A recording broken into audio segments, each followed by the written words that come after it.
The views, comments, stories, and opinions shared within this podcast are our own, or those of our guests, and in no way represent the views of the companies, associations, or organizations that any of us may work for or represent. All stories, events, and tales shared within this episode may or may not have happened in the manner in which they were told. They may or may not have even happened at all. The details have been changed to protect the innocent and the guilty alike. This is Squawk Ident. American 47. American 47, go ahead. Yeah, this tug that just drove in front of us on the road lost all his containers, and we think we took one in the right engine. American 47, thank you. We're going to get somebody out there. An airplane behind American 47. There's the right engine okay right now. You don't see any fire or smoke out of it. And that was the number one engine, correct? Negative. That's the right engine, the number 2 engine. Roger, thank you. And Chicago ground, American 47, Pan. We'd like the emergency vehicles out to inspect the right engine. Okay, we'll get emergency vehicles out there, American 47. Thank you. Keep this frequency clear for a moment. You're listening to Squawk Ident, an aviation podcast that explores the many pathways to an aviation profession, the challenges that a professional aviator can expect in today's marketplace, and we share many stories along the way. I'm your host, Aviator Tony, a professional airline pilot currently flying for a U.S. legacy airline with over 20 years on the flight line. Welcome aboard Flight 148 of the Squawk Ident Podcast, recorded on the 18th of October, 2024, from the Aviator Sound Studios from somewhere in Southern California. On today's flight, I'll be joined by Captain Roger and possibly even Terry, who is somewhere in Greece, I think.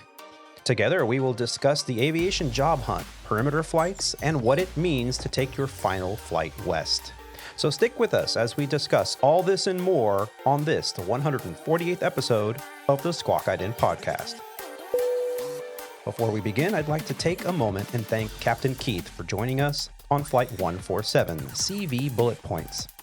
We learned a lot about the post-retirement flying and how to get a resume going that is going to stand out. And we also talked about the attitude you got to have in order to get that position, that positive attitude. And Keith absolutely just spews positivity.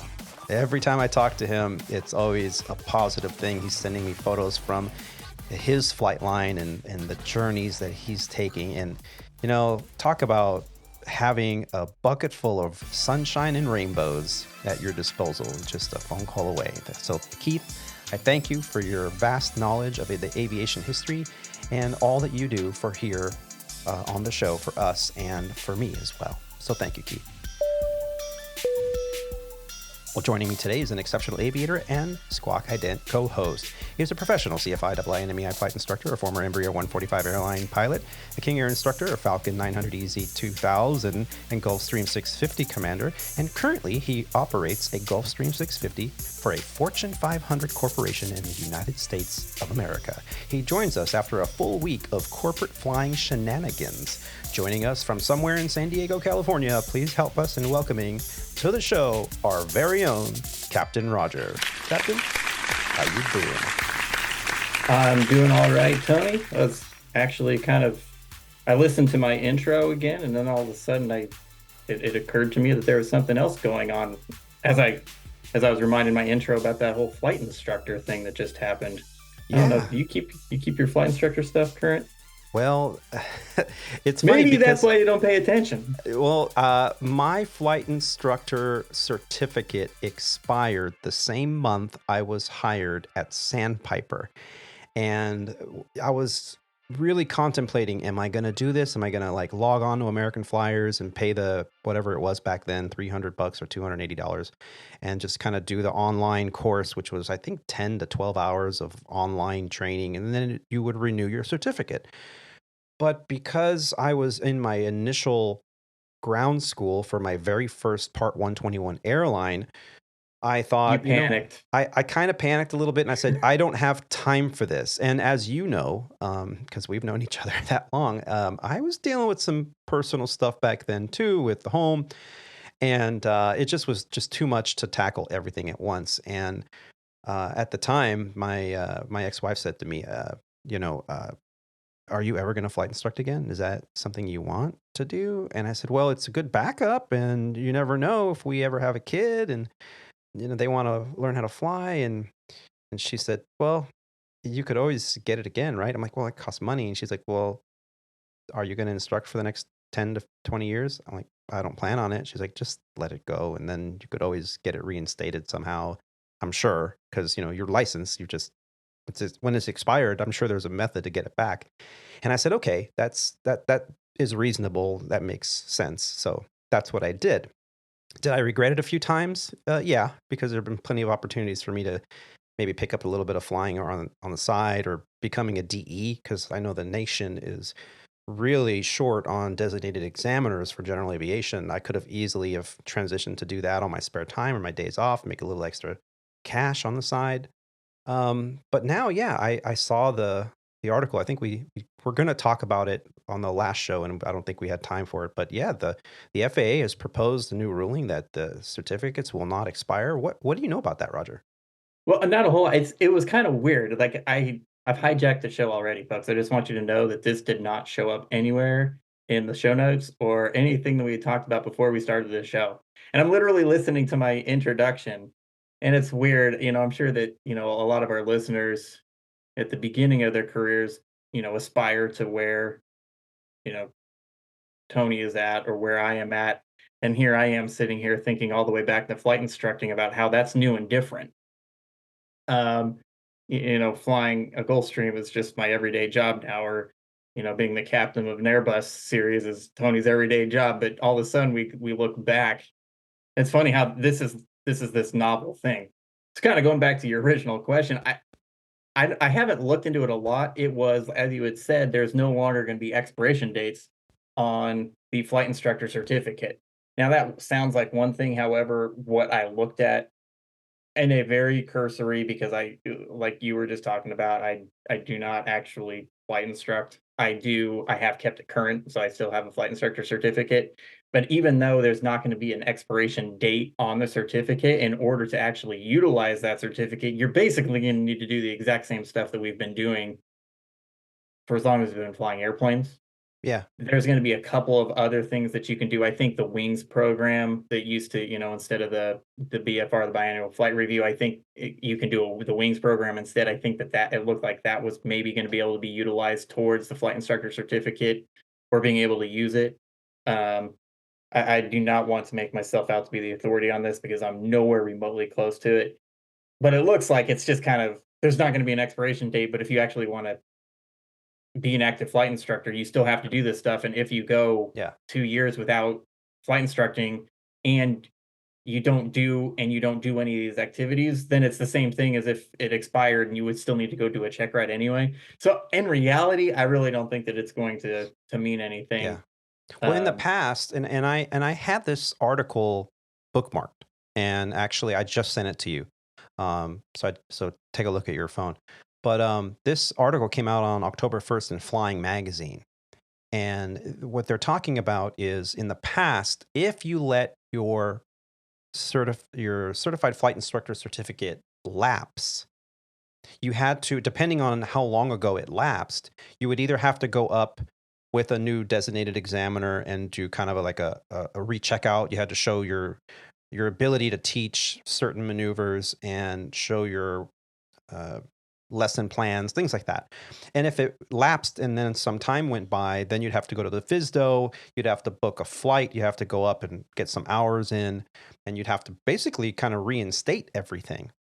And what this, from what I'm understanding, just from kind of skimming over this article a few days ago, what'll happen now is if you are not active as a flight instructor and you don't have the so many pass rates you need every 2 years in order to have it automatically renew, then there are other activities you can do that will keep your certificate active. Like taking that same flight instructor renewal course or some of this others. Like I say, almost just like we've been doing before. Right. So the expiration date itself is no longer going to be on your license. Starting December 1st is when this goes into effect. Like I said, from Flying Magazine, Meg Godlewski. I hope I'm saying that right. Godlewski. Sorry, October Meg. 1st. Yeah, sure. The FAA is removing the expiration date of flight instructor certificates it announced on Tuesday. The agency's new ruling aligning flight instructor certificates with other airman certificates goes into effect on December 1st. However, according to the FAA, instructors will still need to renew their certificate every 24 calendar months by completing a flight instructor refresher clinic, or FIRC. There's a new acronym for you. Acquiring an additional instructor certificate, or by additional instructional activity. That activity, according to the rule, includes at least 15 flight activities recognized under the FAA-sponsored pilot proficiency program, during which the flight instructor evaluated at least 5 different pilots and has made the necessary endorsements in their logbooks for each pilot. Additionally, the rule said that CFIs who endorse at least 5 applicants for a practical test in a 24 calendar month period and have an 80% passage rate can also use this per Part 61.197 Subpart B, Subpart 2, Subpart I to renew their certificates. So that hasn't changed. So this is basically aligning your certificate of a CFI with every other certificate you have, which a BFR, right, biannual flight review, would be something you would need as a private pilot, and even as a Part 121. That's why we have recurrent training. So this is basically removing the expiration date from the certificate and just you now need to make sure you fall under the category of certificate currency. Yeah, I think that really what this did in reality it's not really going to change anything from the end user or certificate holder. It really just eliminates the need for the FAA to print you a new certificate every single 2 years, which admittedly makes sense. I mean, we have pilot certificates that don't have an expiration date. Why not a flight instructor certificate? But we still have to do this stuff that you were just mentioning. You know, you have to take that flight instructor refresher course or whatever that I personally always do, because let's face it, folks, I have no business teaching you how to fly a Cessna 172 right now. You don't want me. It's like riding a bike, Roger. What? It's got that thing on the front of the airplane.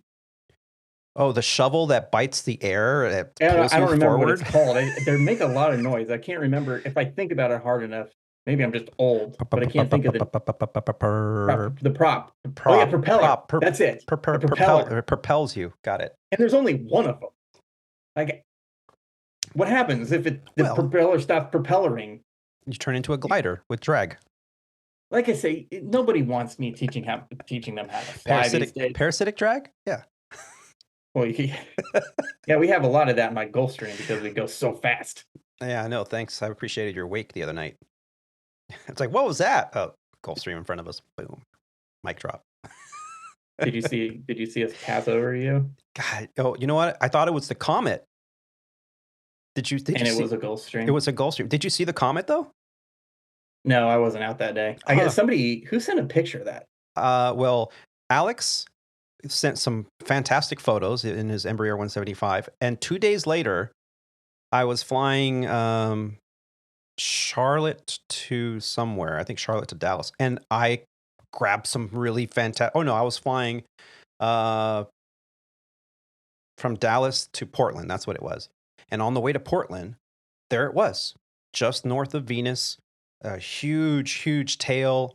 I got some photos. I thought I shared them also, but I think I posted it maybe on Instagram. But yeah, it's a really wonderful opportunity. I mean, people say, why do you fly?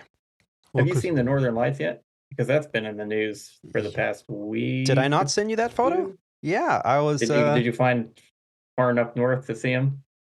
Brother, I got some pictures in here. I've never seen them in my life. It was on my bucket list to see the Northern Lights. And I constantly have told myself, one of these days I'm going to go up to Iceland or somewhere, Greenland. I want to go see these Northern Lights. Everyone talks about how wonderful they are, and I feel like I'm really missing out.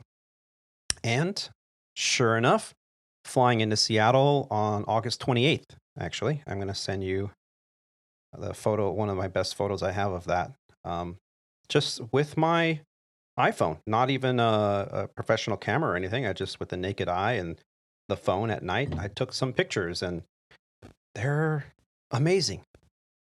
Who would have known that some solar activity and electric, what is it, EMF or I don't know, what causes the northern lights? Electrical storms? That's a little beyond I'm me. not an Something about solar astrophysicist. storms and whatever. Yeah, I'm just a pilot. I don't know them pretty lights up there. They've just been in the news for the past couple months, several times about how far south they've come. Yeah. Yeah. So yeah, I mean, just flying, obviously you can get a good view of them and see farther north. And if you go far enough north, and it looks like you got to see the northern lights, got to see the comet.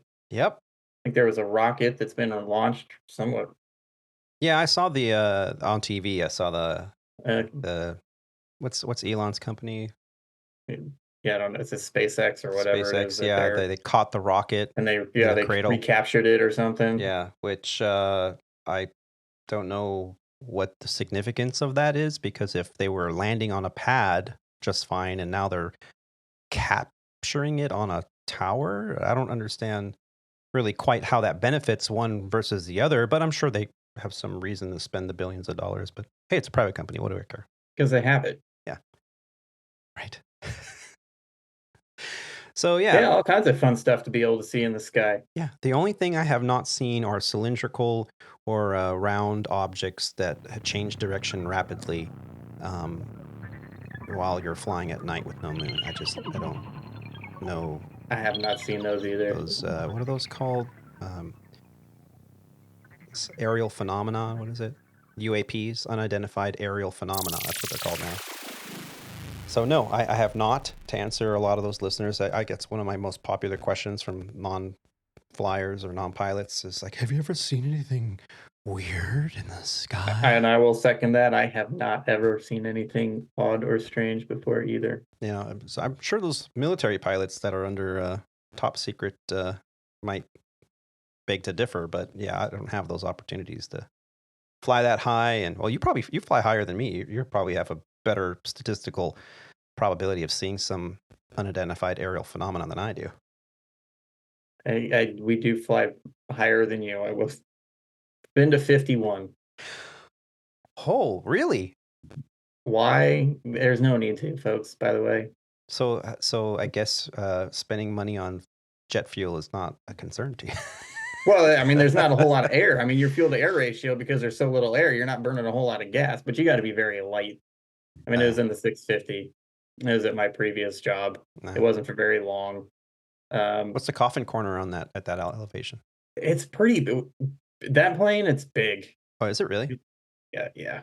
Yeah, no, on the 321, when we're fully loaded with, full of fuel with alternates and everything else, and you're taking off at 1,000 pounds, whatever the max is for the 321 Neo, your max could be 32,000 feet for a while because you're so heavy. Yeah, you guys are low. But then when you get, burn off a little bit of fuel, they say, wait, we want you to go up to whatever, 36 or so. You go up there and your coffin corners, sometimes if you do your max for your weight and you're actually at your max for your weight, there's like no room. There's like maybe 5 knots above and 5 knots below, maybe. All it's going to take is one, little jolt of wake turbulence or clearer turbulence, and you're in trouble. You better descend quick. Yeah, the Falcons was not an issue. The Gulfstream, that's not an issue. We had the Lear 60. That was a kind of like what you were describing. Mm-hmm. Okay, it's time to descend. Well, we better pull the power back and kind of start slowing down. And as it starts slowing down, getting towards the bottom, so that your stall speed, okay, now we're going to nose the plane over, because if you nose the plane over while pulling the power back, you'd overspeed it. But if you waited too long, so it's all because it was really narrow. Yeah. Yeah, no, I don't feel very comfortable with that. I have a personal rule that if it's smooth air, like really nice night or day and smooth air, I'll do 1,000 below recommended max or yeah. So if it's kind of a light shop scenario where every once in a while you get a little bump, nothing that would spill a cup of coffee that was open on your tray table or anything, but something like that, then I try to do a 2,000 foot buffer between the max elevation for that weight. And it says right there in the FMS, in the flight management system, we go to our performance page and it'll tell you, what your optimal altitude is, what your final altitude is, and what your recommended maximum altitude is. So I try to flight plan. And then we have an app. Before the show, you and I were talking about how Legacy Airlines has become very app heavy in their tablets. I think if you look at our home screen, it's full of apps, all company apps. And we have all these apps. We have FMS Plus, we have SkyPath, we have the JEP app, we have communications apps. So crew scheduling doesn't have to call you anymore. They send you a message in their messenger app, which, by the way, 99% of the time I can't get it to work. But and so we have all these apps, and we're very app heavy. And every 2 days, it's like, update this app, update that app. And it's like you're constantly updating stuff, and you have no idea like what changed. You just are following the email that says update this, update that. But we do have this FMS Plus app, which is basically like a virtual dispatcher that can say, hey, well, at your current weight and the current conditions and the wind speed and direction, we recommend that you fly at this elevation. And then if you want to save some fuel at this waypoint, you should climb to this elevation or descend to that elevation to avoid turbulence. And so it's kind of like a virtual dispatcher.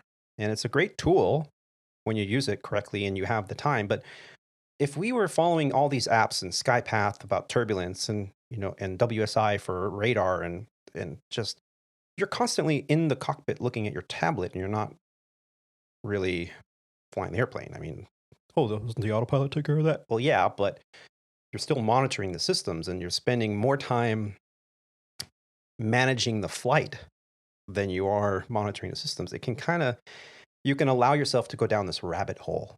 And I think of some of these errors that are happening nowadays are, in part at least, due to the fact that we're bombarded with all this technology and all this information.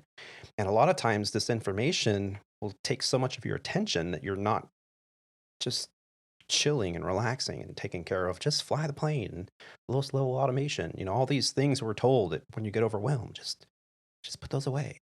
Well, I try to put them away more than I reference them. So that is a very big difference between what you do and what I do. I mean, working for an airline, and this does not matter what airline, but like everything that you guys do and your entire profit margins or lack thereof are based on those things that you're talking about in terms of fuel. Whereas when you're on the private side, really, no matter what private side you are, because it takes a huge amount of money to fly and own and operate an airplane. Right. Well, that means that whatever airplane you're flying around as the owner is such a small part of what you do. Like we don't care. Get me there as fast as possible. Get there as smooth as possible. Like we don't like the cost of it doesn't play into the equation nearly to the extent, because it's a tool. Like for the airlines, it's a business. For a corporation or a private owner, it's typically more of a tool as a time machine, because their time is valuable enough to spend a rather significant amount of money to get them from point A to point B versus the business side at the airlines. Yeah, and it's funny you said that. It's a tool, a time machine. And it's a concept that I didn't really quite understand until probably the last few years. You and I were talking about politics a few months ago, and we were talking about how when you're young and you're like a college student and you don't have much money and you're working and you're not making very much money at your job because maybe you're new into your career, or you're in a temporary job while you're going to school to do the job that you really want to do.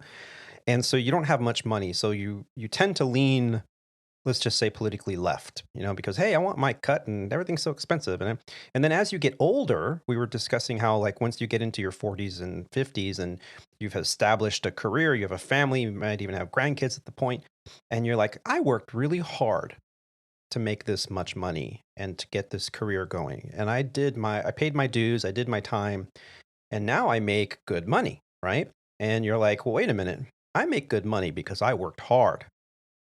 And then you look over your shoulder and you're looking at your kids or your grandkids and you're like, guys, you don't do any chores. You don't cut any grass. You got a job at a coffee shop and you expect to be making $100 an hour with all these benefits and stuff. Like, for what? Like, do your job. So you become more right leaning as you get older. At least most people do. And then you're just like, well, I earned it. You can't have my money. The government can't take my taxes. I don't want to pay taxes because, of course, it's a percentage. So they take a bigger chunk out of your paycheck as you make more money. My grandfather, to interrupt, my grandfather summed this up. This was a very wise man. Yeah. This had to have been quite a while ago. And not to step on anyone's toes here, but because it's just a blanket stereotypical statement. Sure. He pretty much phrased it up like this. He goes, when you're young and dumb, and if you're not a liberal, you don't have a heart. If you're old and you've worked all your life for all this, and you're not a Republican or you're not a conservative, you don't have a brain. That's how he summed that, what you were talking about, to me. And I was like, I get that. Yeah.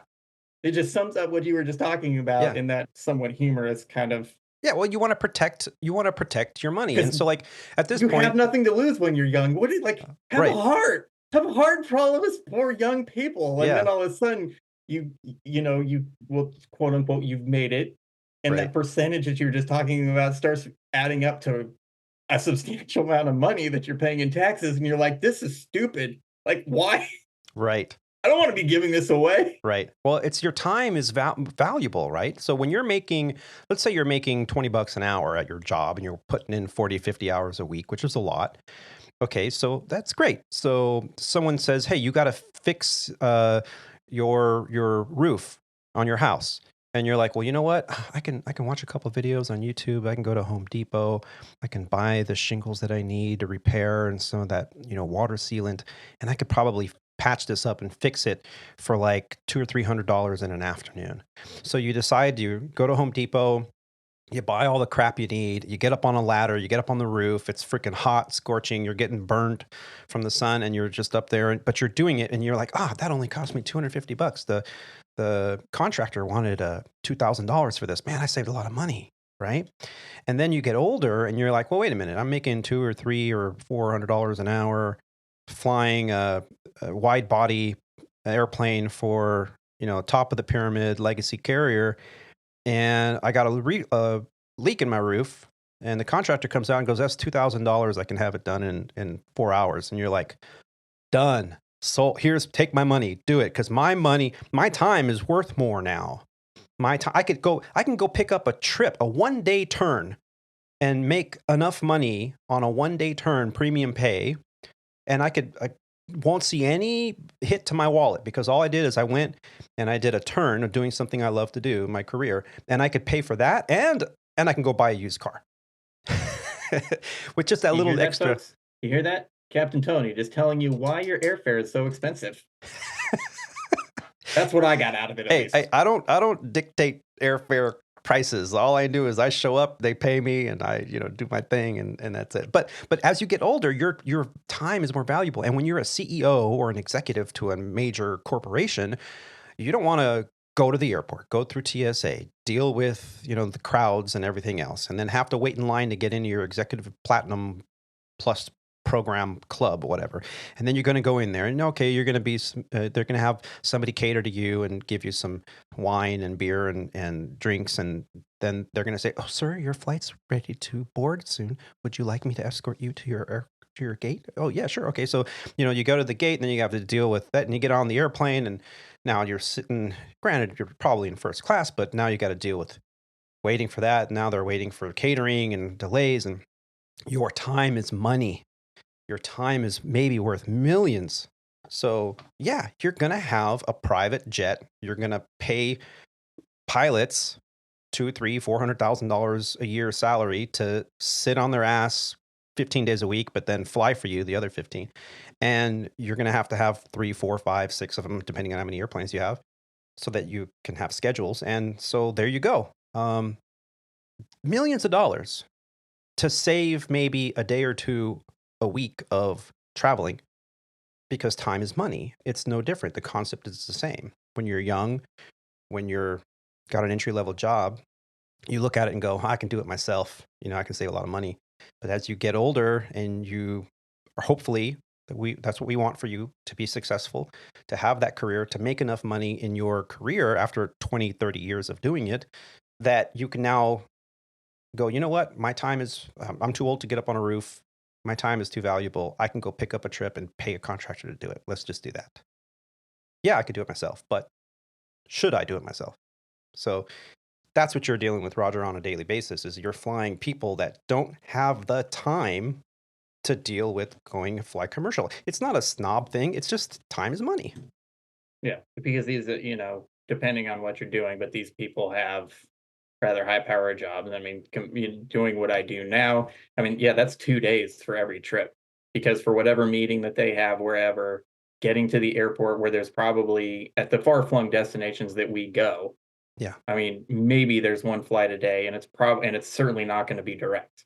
Mm-hmm. So you're going out a complete 24-hour day in advance, and it's going to be the same thing on the back end. Yeah. And so you've got, maybe you're meeting at wherever it is, but now maybe it's a 2-hour meeting that you have spent 3 days to get there as a CEO of a major corporation, and it just doesn't make sense. And the truth of the matter is, and this is kind of where sometimes the rub is that when the accounting departments look at this, like there is not an aviation department on the planet that you can actually make it look like it's profitable on paper. No, it's a tool, like you said. And so Yeah. the accountants, the bean counters or whatever, what is this airplane thing? It's costing us X whatever $1 million per year that we are losing. But you can never ever turn that into the black or turn that into the green. Right. But in the grand scheme of things, it's the time of a CFO or a COO or whoever the person, a private owner, whoever it is, Mm-hmm. that it shows up in other ways. Yeah. Because it'll never make sense on paper. Yeah. Well, I mean, thank God for CEOs and corporate flying departments because No kidding. it employs many, many pilots in the United States of America and around the world. So yeah, thank you for that. Speaking of traveling and, getting there and stuff, on the last show, which I do understand, folks, that it was a few months ago, and there's good reason for that. I do try my best to get these shows out. I know Roger can attest to it, and so can the other guys here on the Squawk Ident podcast, that, we've been trying to put a show together for quite some time, and schedules have been a little tough. And admittedly, I was on a little bit of a vacation. I know on the last show, I just got back from a trip to Iowa, and now I just got back recently from Spain, España. So decided to take a little vacation for the first time, I think. First time ever. I've gone somewhere other than Italy to see the family. I went to Spain. It was an interesting trip. I flew and landed at midnight in Ontario. I think it was a Saturday, and then went home. Everything was already packed, backpacks, no carry-ons, just all backpacks, sacks. And then I slept for like an hour, then showered up, went to Ontario Airport, flew into Phoenix, and then from Phoenix flew to Philadelphia. From Philadelphia, flew on a legacy carrier to Madrid. Then from Madrid, went through the customs there, and hopped on a Iberian flight to Santander, which is in the northwestern coast of Spain. Stayed a couple days there in a town called Sances. It was nice. Did some surfing, got some surfboards and some wetsuits because it was a little chilly, but definitely, nothing big, but there's some nice small waves, good beginner waves, which I am a beginner. And then from there, rented a little Fiat 500, drove around the countryside, saw some like Viking era churches, like really old churches from like the 1500s, 1600s. And they had a museum there called the Torture Museum. I didn't go in, but it looked pretty gnarly. Then we took, it was Vueling, is the name of the airline. Vueling. Bought those tickets. Those were 37 euros a person, I think. And it's like kind of the spirit of Spain. You have to pay for everything. You get one carry-on bag and one personal bag, and they're very strict on the sizes. Luckily, my backpack and my other little bag were exactly the right sizes because we planned that. And they tag your bag that has to go in the overhead bin. So you're not allowed to put anything in the overhead bin unless it's tagged. So that's what happened. The seats don't recline. There were no tray tables. There was no service. I hope you don't choke because you got to buy water. But it was a relatively short flight back down to, this time, Barcelona. Airbnb'd in Barcelona. Got to see some friends and got to go through the Gothic Quarter, which was really cool. Like these streets, and the cars were in these streets, but they're like, looks like a walkway, but cars were driving through and people. And my daughter wanted these shoes that they only make in Spain. And so they're actually boots with these like giant rubber heels, total punk boots. And so I went looking and searching and actually found some. So yeah, I was able to bring her back something nice. And then the trip back, that's where it got interesting. Now, a couple of shows ago, I talked about my Italy excursion that I did to visit my family and how I had to sit in the jump seat of a 787 from Rome back to Philadelphia. Well, this time, the only thing leaving Barcelona that had open seats was a flight to Chicago.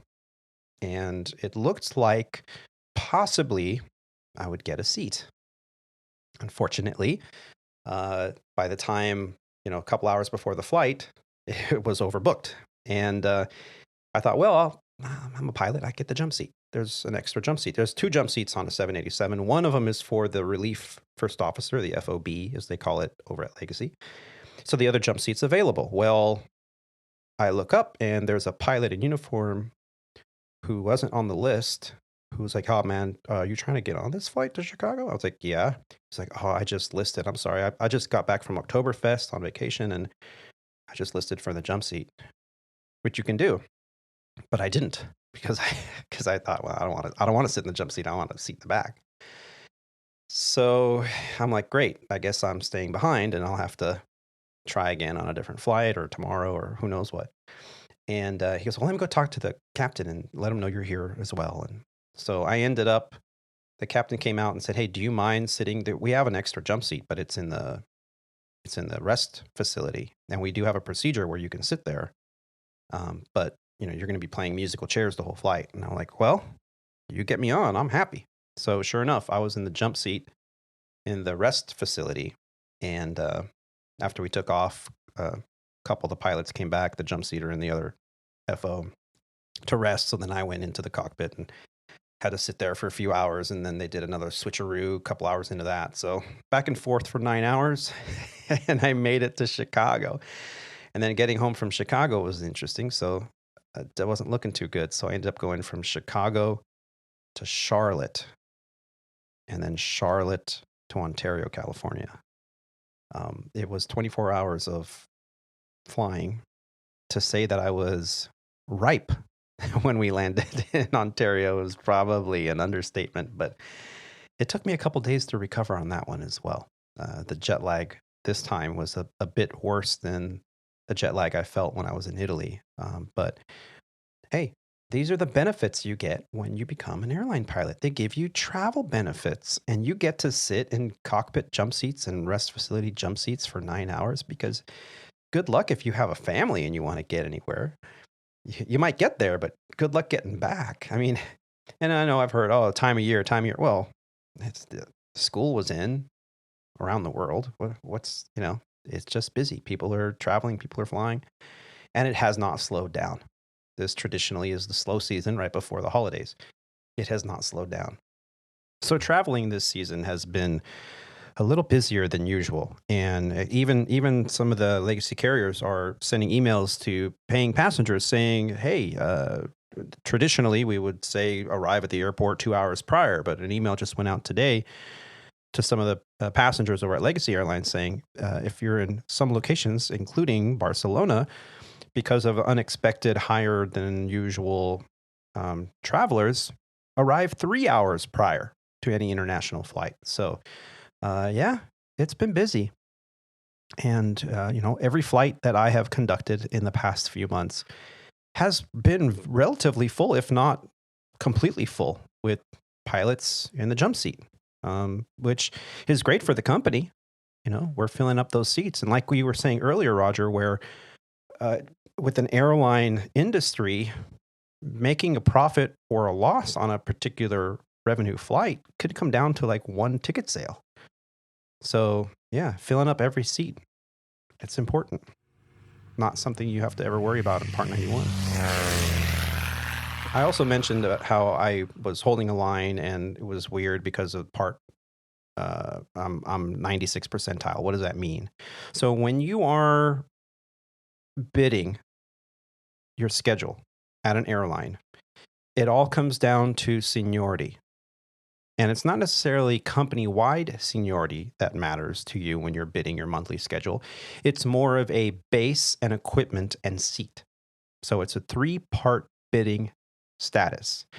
Base, in my case, Los Angeles. Seat, in my case, captain seat.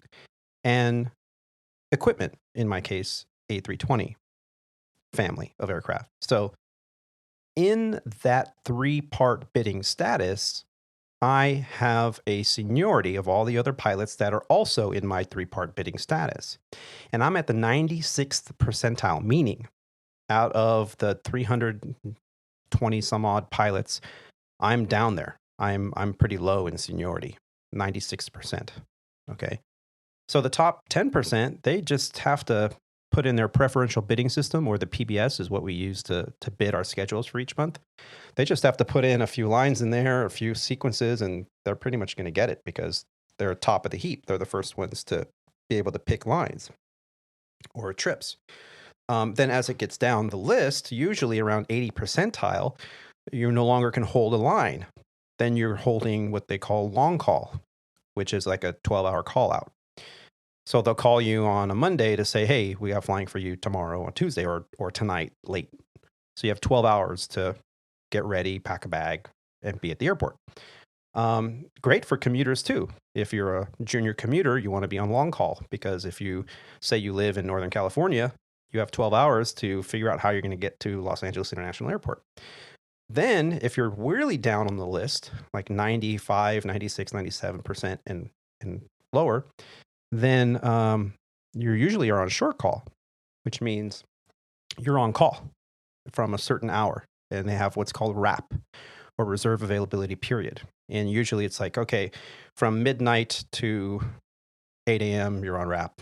Or from 6 a.m. to 4 p.m., you're on RAP. And that means if they call you, you got to answer the phone. And then you go, hey, we got a flight for you. Usually they give you about 3, 4, 5 hours heads up. Sometimes they don't. Sometimes they go, I need you at the airport as soon as possible. So you're on call. And being that I'm at 96 percentile, it's extremely rare that I am holding a line as a line holder. And the reason for that is there are so many pilots with more seniority than I have that would prefer to be on long call or short call because they're either using the system to get as many hours as possible, or maybe they have another job and they are kind of juggling both jobs, and they know because of their seniority, they can be on long call and not get called as much or have a little bit more control over what they fly. So more pilots that are more senior than I am are actually bidding reserve. And traditionally, if you have a vacation month, you also want to bid reserve because as a line holder, you're guaranteed only a set amount of flying hours a month, usually a range between 72 to 82 hours. But as a reserve pilot, you get a little bit more. And I don't remember the exact numbers, whether that's 72, 76, 74 hours a month guaranteed, even if you fly nothing. So you want the more hours and hopefully fly less and use vacation to your benefit. So I know it's kind of complicated. Probably explaining an airline employment schedule for pilots and flight attendants is probably one of the most complicated and convoluted things you can do to explain it to somebody who's not in the industry. So, and I know I'm I've probably misspoke a few details here and there, but the gist of it is that depending on your seniority, you're going to hold a better line. Now, for November, I just found out yesterday that I'm back on long haul. So I guess enough pilots above me decided they were going to bid a line for the holidays. So it makes sense. And that is how your life will be as an airline pilot trying to bid your schedule. Roger, you remember those days? Yeah, I remember those days. Although where I was at, we were still doing this archaic thing called line bidding. Yeah, and I heard they did that at Sandpiper still too. Yeah, I've never done PBS. I didn't mind line bidding. I didn't really.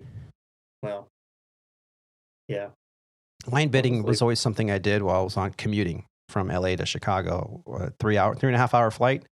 I'd have my Excel spreadsheet out and I'd grab my packet that thick of lines. And I go, line number 1. Nope, I don't like that one. Line number 2. Ooh, that's a good one. And then I would look at all of the lines and then I'd put them in order in a spreadsheet on preference. And then at the end of my bidding, I'd have like 300 lines. And then when I landed, I'd go to a company terminal. I'd log into the Sabre system, which if you can see the monochrome blue dot or green dot flashing on the screen on a black screen, and you have to enter commands like, just like N4TL, whatever, So that's what it's the matrix, right? So I'd sit there and I got really fast at 10 keying. And occasionally I'd fat finger a line. And of course, that's always the one you get. And I was like, wait a minute, I didn't bid for that. It's like, oh yeah, I did. Why did I bid for that one? Oh, shit. I can't commute into that. So yeah, then you're busy trying to trip trade all month long. And we didn't have, Windows-based programs back then. That was such a long time ago. Yeah. For me. Yeah. So that's 10. More. 15. That was over 10 years. Over 10 years ago for me. Yeah. I quit in the beginning of 2014. Yeah. Was the last bid I ever made. And you never looked back. I glanced back. I know we were talking about it when we first started the podcast about you coming over to the dark side. Okay, well, there's a lot of caveats to that. I want everybody to know there's a lot of caveats to what Captain Tony just said there. Yeah. Well, I'm so happy that you are very content and in a career path that really does suit you very well. You're doing just fine right where you're at, Roger. Yes, I am. Yeah. Which is why I merely glance over there at the airlines and their. Yeah, and I got to admit, I do the same. I look over and I look at what you do and I go, yeah, it's not bad. I mean, I guess I could do that. You definitely could. Yeah. Well, maybe I'll be like Captain Keith and, I start, putting out feelers and getting a type rating. And see, well, I could not do what he does, but yeah, it's just a little too much herky-jerky charter stuff. Yeah. I don't need, I'm past that, I guess. Yeah. No, I don't blame you. It's, the grass isn't greener, folks. It's just different shades of green. That's it. I would not say that one way is better for some people and a different way is different for other people. It's just, different strokes for different folks, if you will. But it's just different shades of green. I would not necessarily advocate one way or the other. It's kind of personal preference. Yeah. Whatever fits your lifestyle and your quality of life. And your personality too. Yeah. I could survive at an airline. I know that I did it. I could, if I had stayed that way, I have every confidence that I would have been fine there. However, the path that I am now on, I am very happy where I'm at. And I do not look across to the airline side and think, if only. Yeah. No, the best advice I could give someone who's on one path or another is, find what works for you and your lifestyle and stick with it. I never really understood people that hop every 5-6 years, hop, and they're always kind of low on the totem pole, and then they complain. It's like, well, yeah, because you haven't it's a seniority based industry. You want to, life gets really good when you're at the top of the heap. Spoken by an airline guy. Just saying. There's a lot more hopping on the Part 91, Part 35, because they're always kind of trying to, if you're flying you get in an Lear, a Citation, and you want to go, well, then maybe you hop because you're going to get into a Challenger. Yeah. And then maybe you hop to get into a bigger Falcon, and then you hop to get back into a But Global. within the same industry, within the same, that's like being at an airline and you start out on an MD-80 and then you decide, well, okay, I can hold a 7.3 now, so you go get typed in the 7.3 and you do that for a few years and then you go, oh, you know what? I think, but your seniority is always accumulating. It's different when you're like staying with one company and hopping around from aircraft to aircraft, or you're staying in a charter world and because in a charter world you don't start over from the beginning. If you have Gulfstream time, is Gulfstream time. If you have Falcon time, you have Falcon time, and so on and so forth. If you have 10x time, great. So but in an airline industry, yeah, it counts. If you go from, say, United to JetBlue or JetBlue to Delta. Yeah, and then, don't do that. Yeah, there's people that do that. Pick your poison and just and ride it through. Water the grass; it will get greener. Yeah, for sure. Well, you were telling me before about your Brazil trip. That's the last trip you did, right? I was trying to think about that. I think that's the last trip that I remember. I did have a very quick day trip out to go pick up an airplane from maintenance, but we'll kind of just throw that one out. That was all of a 40-minute flight. But yeah, the last flight I remember was a Brazil trip, which was a few weeks ago now. I was supposed to have another trip just this last week, but it canceled before we left. So, as my family would be happy to tell you, I've been home a lot. Yeah. But yeah, that Brazil trip was, it started out about how we expected, and then, things happened. And we were it was on the last day. Everything was fine. Everything was as expected. And then so we had a midnight departure. We were supposed to have a midnight departure coming out of Brazil, in the Sao Paulo area. And I was still in my room, fully dressed, fully packed. A couple of people had just checked out, and hey, I think we're going to leave tomorrow. Happened. And we've already had 2 crew members that have checked out of their rooms because they're now waiting for the rest of us. Which does happen from time to time, except in this particular scenario, unfortunately, what happened is we all decided, after we kind of confirmed that, okay, this departure is not happening tonight, I actually changed my clothes because I was like, I'm not going to burn, I only take so many work clothes, right? So I only had the clothes for the flight down and the clothes for the flight back because there was no in between. And I was like, okay, well, I got to get out of these clothes because I still got to use them to get back. Let's not burn some clean clothes. Right. I'm already short because I'm going to be here an extra day at least. So I changed some clothes, and then we all met down to kind of have a powwow. And it's okay.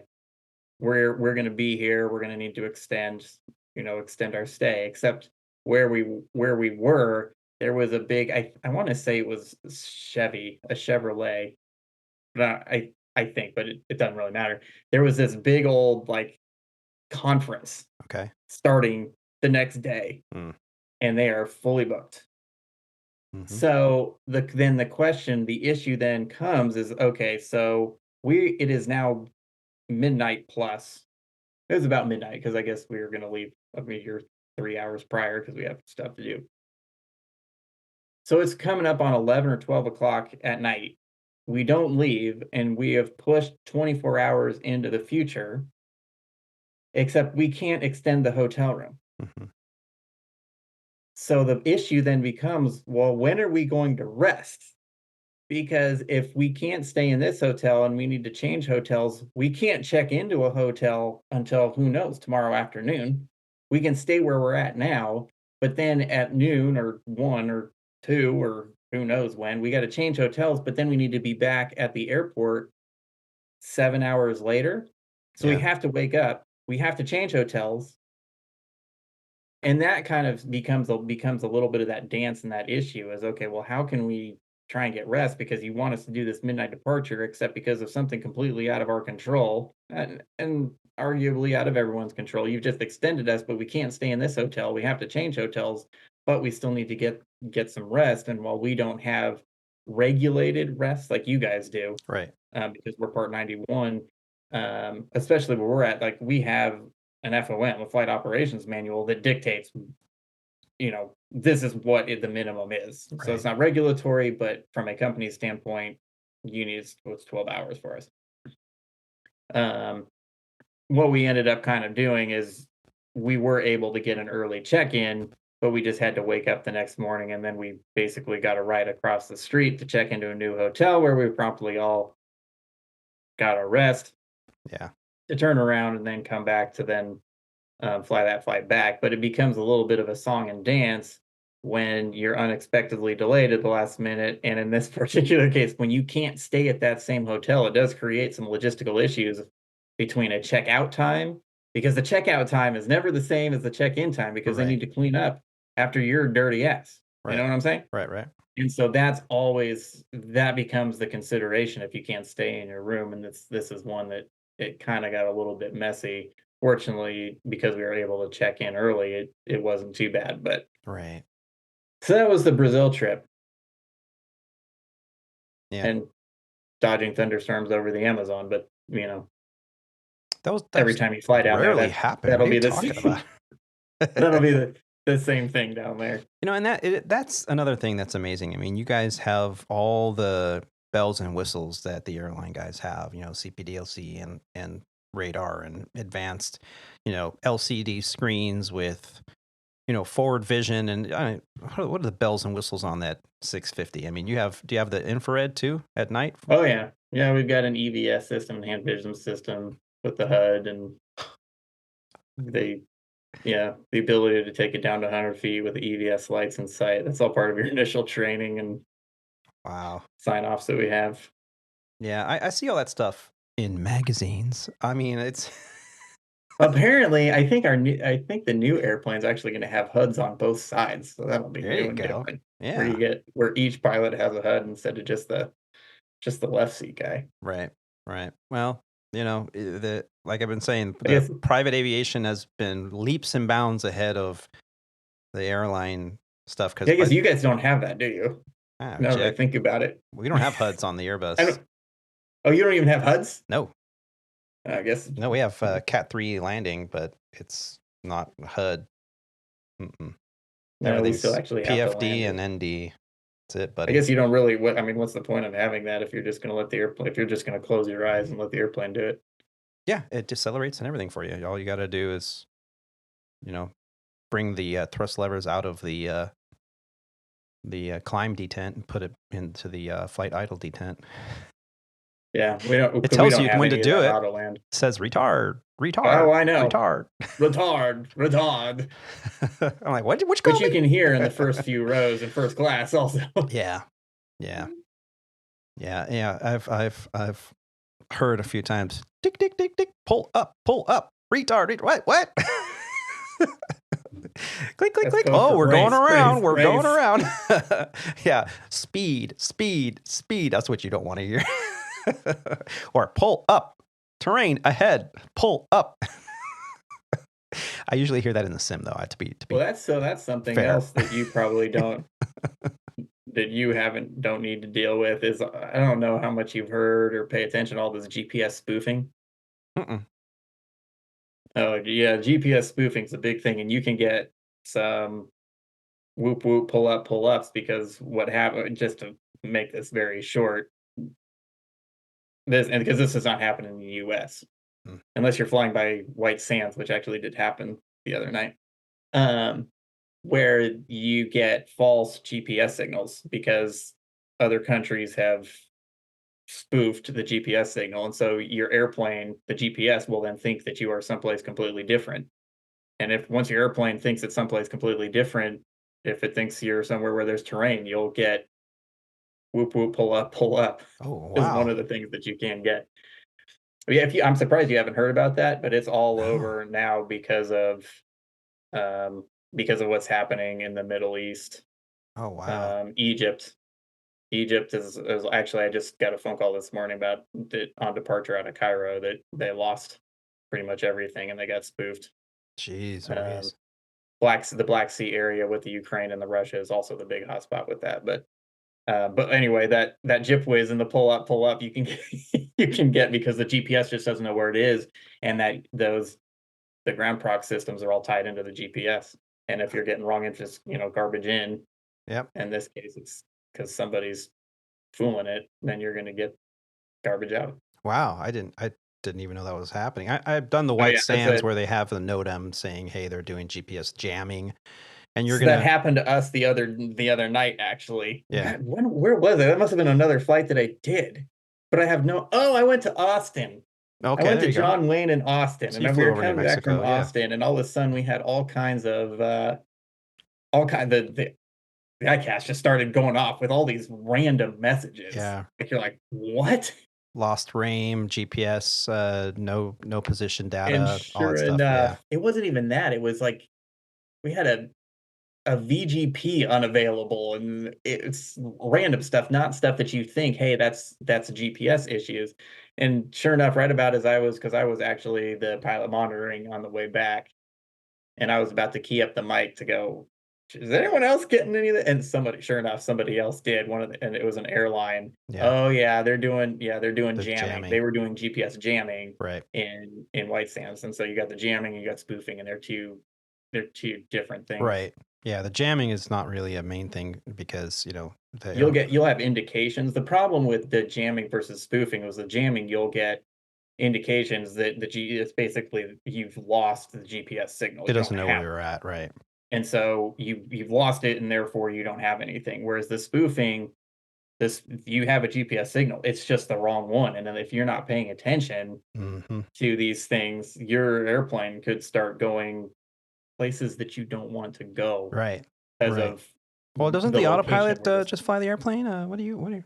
That's the problem. The autopilot's flying the airplane, except the autopilot thinks that you're someplace that you're actually not. Yeah. And so there's procedures, and so I'm sure that the people who are flying internationally, I'm sure that they have know NOTAMs what's going on, yeah. And the aircraft manufacturers have guidance for this. Gulfstream has put out operations bulletins and all that stuff that you're required to know anyway before you go. So, yeah. No, but because I don't really do any of that type of flying on that side, which is why you probably haven't heard about it, because it's not something that really applies or is something that's going to happen to you. I know some people, it's kind of starting to move on and towards if you're going to a hotspot, just turn off this stuff and basically go back to IRS stuff. Yeah, what's it? It's a VOR flying, NDBs, what ADF, what is that? HSI? What are these acronyms? Well, yeah, I mean, we have these fancy things called IRSs too. Yeah, internal reference system. Yeah, and IRUs, IRSs. IRUs, yeah. The which kind of make it's not a GPS, but a collection of ground-based and satellite-based information that will give you your position.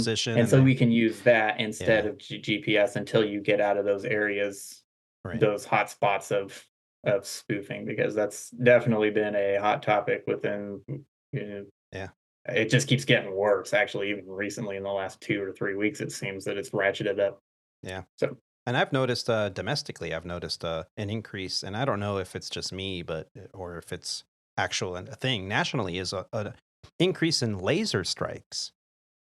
More and more, I've been hearing these, air traffic controllers and even en route controllers say, caution, unauthorized green laser, this near your location reported 5 minutes ago. So, ladies and gentlemen, if you have a green laser or a high-powered, hunting laser or laser of any kind, and don't point it up in the air. That's or the FBI will want to come talk to you, and they will prosecute if they catch you. Yeah, it's no joke for them. This last week, I had to trip trade a trip because an event happened that I wanted to be a part of. A individual that I have flown with many, many times over at Sandpiper, who was absolutely a fantastic mentor to me and person, recently passed away. I received an email from the company with the indication that he had lost his battle to stomach cancer and they were going to have services for him. And in the email, they always quote a very famous quote that Captain Doug, as I knew him, took his final flight west. And it got me to thinking, where did this term come from? And you hear it all the time, pilots taking their final flight west. And, we think, does it have to do with the sun setting to the west? Does it have to do with something else? So we did a little homework on it.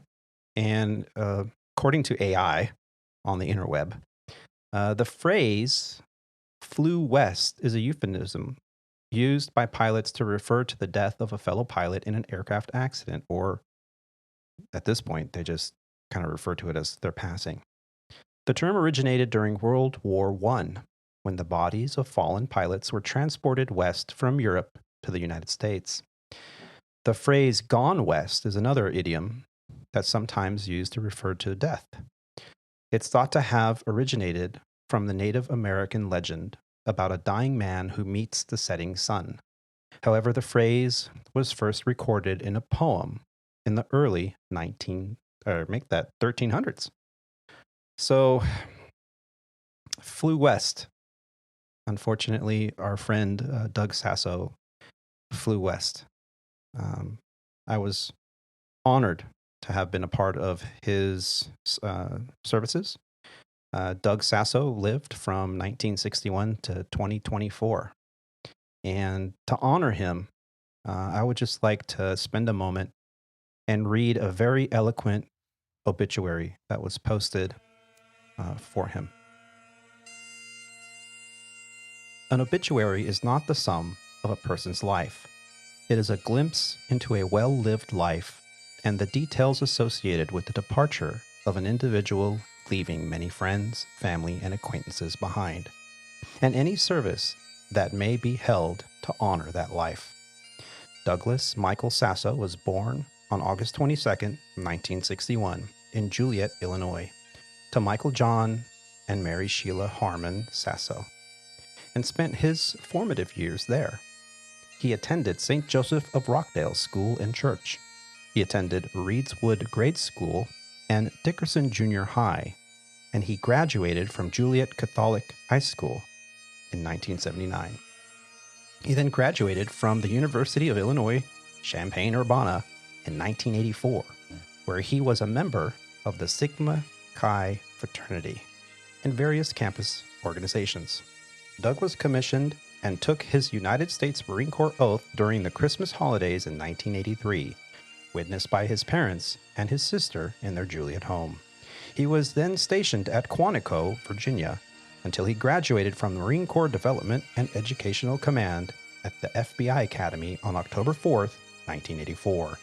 Next, he entered flight school at the Pensacola, Florida Naval Air Base, where he received his wings in 1985 in the traditional manner, choosing to have his mother pound his wings onto his aviator's chest. Doug's career in the Marines lasted for 23 years and took him into places and flights throughout the United States, Japan, Korea, the Philippines, and Saudi Arabian airspace, with operations at both domestic and international aerodromes.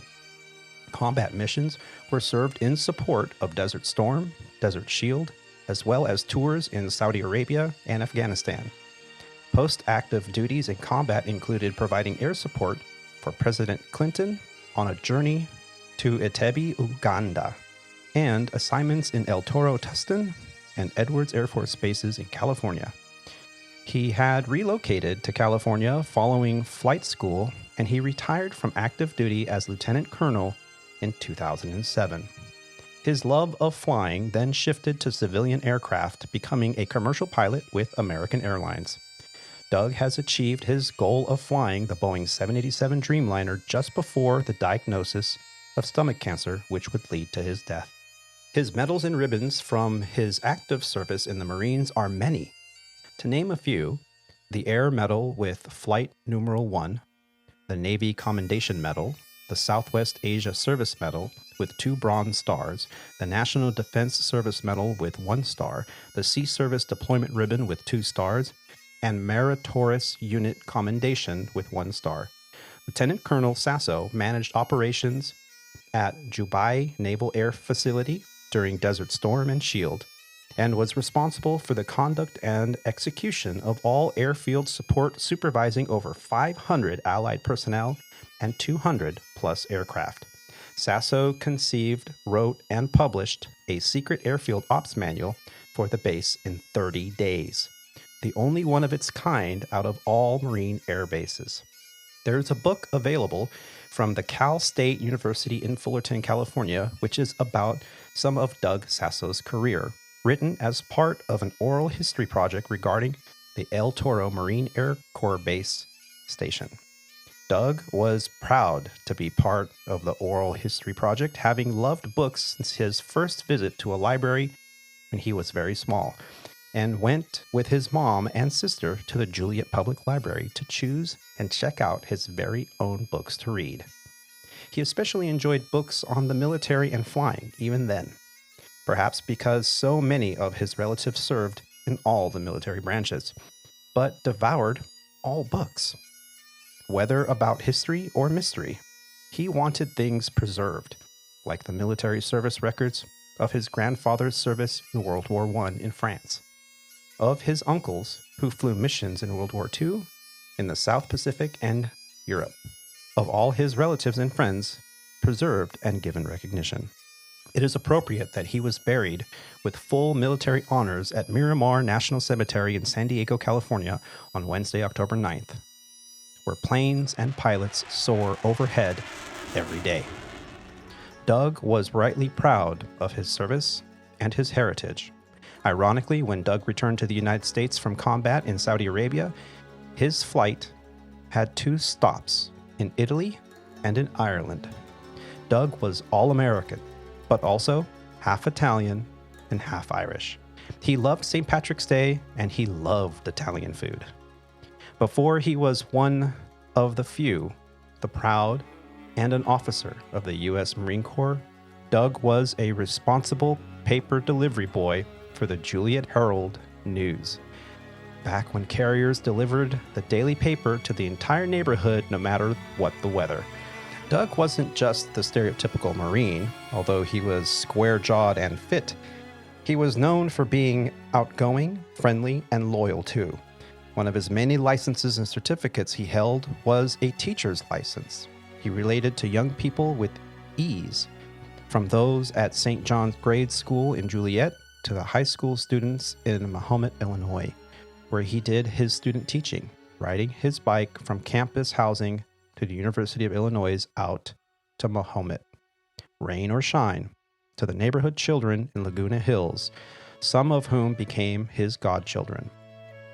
One cannot talk about Doug's life without mentioning his lifelong and beloved companion, his golden retriever, Sheena.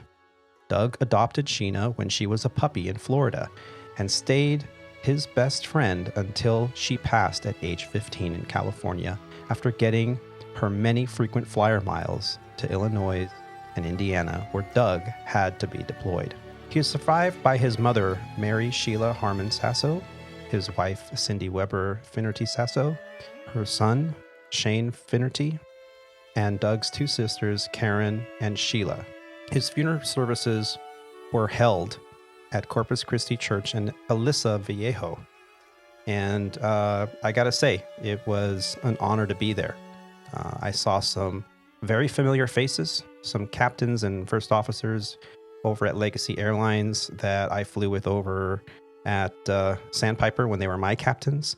I got to see my chief pilot was there. Some members from the union were there. Friends of his just filled the church. The turnout was spectacular. This one really hit me hard. And you fly long enough, you're going to have friends that take their final flight west. So be ready for it. As you get older in life, you're going to need a good suit, and you're going to be attending some of these ceremonies, and they will hit you hard, especially when your friends are the ones that are taking their final flight. So to Doug, and I love you. It was so wonderful to have had so many stories shared with you and flying with you. I want to share one of my favorites before we move on. Doug and I were flying out of Tucson, and we were doing a flight from Tucson. We were conducting a flight from Tucson to Los Angeles. It was an early morning, and Doug was convinced that turning the radar system on the Embraer 145 prior to taking the runway would prevent a bird strike. He was convinced that the sweep of the radar was something that the birds could sense, and they would move out of the way at the last second. And he was just adamant how he had never hit a bird because of this technique, and why the company wouldn't, make this a permanent thing. And I disagreed with him, but I was very respectful, and I said, I don't know, Doug. I don't think that's the way it works, but I'm more than willing to turn on the radar before every departure. That's fine. And sure enough, somewhere around 100 knots, right prior to rotation, a flight of two small birds came in front of our path, and one went low, the other went high. The one that went high, well, let's just say that there were blood and guts and feathers all over my windscreen. It hit the first officer's TAT probe, the true air temperature probe, and it basically split the bird in half. The poor thing just disintegrated and left a V-shaped debris field on my window. I could still see, but it was obviously full of bird stuff. And Doug looks up all excited, and he goes, good kill, good kill, good kill. And I look over at the engine instruments, and I'm like, continuing. So B1 rotate. I'm like, okay. So we took off, and he reported it to the tower, and they're like, oh, do you need any assistance? And he's like, no, everything is normal. We just, we hit it right beneath the first officer's windscreen. And so, okay, you're going to have to file a report. Fine. Okay. So we get to cruise altitude, and he's kind of quiet. And I just look over at Doug, and he goes, I know. I'm going to have to rethink my theory. I mean, he was one of the brightest persons. He was just so warm and welcoming. His wife, Cindy, would always make like this famous, I think it was banana bread or something. And so on the last day, he would always share this Tupperware container, this, container of bread with the crew. And it was always so delicious. And he used to call me Paisan.